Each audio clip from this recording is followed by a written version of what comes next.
Ano ang responsibilidad at tungkulin ko dito sa barko? So, bagong lahat, ako nga pala si Roy, tubong Kamiling Tarlac.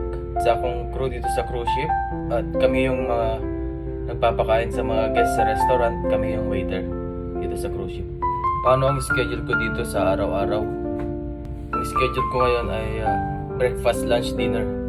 So, papasok ako ng 3 beses sa isang araw kasi nasa main dining ako.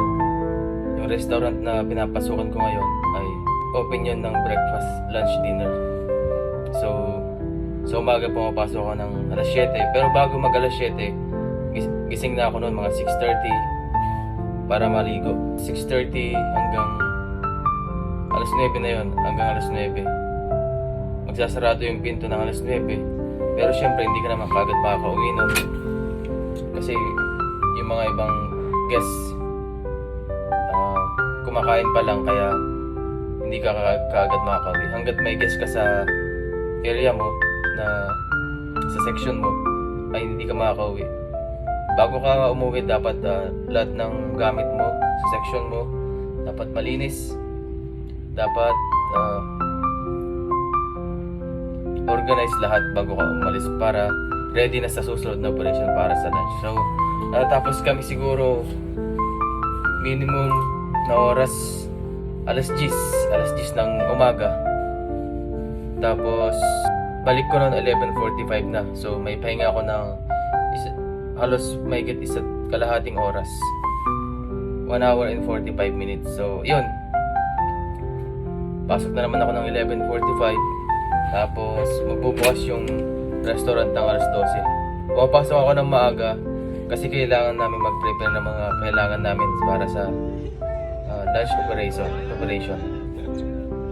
So, magbubukas ng alas 12. Magsasarado ng 1:30. So, 1:30, hindi ka agad, katulad ko nga, yan sabi ko kanina, hindi ka agad makakauwi kasi hanggat may pinapakain kang pasahero dun sa lamesa mo, sa section mo, hindi ka makakalis hanggat hindi mo nai-ready yung section mo para sa next service. So, ang minimum na oras ko dito ng lunch, siguro 2:30, yun. 2:30 hanggang 2:30.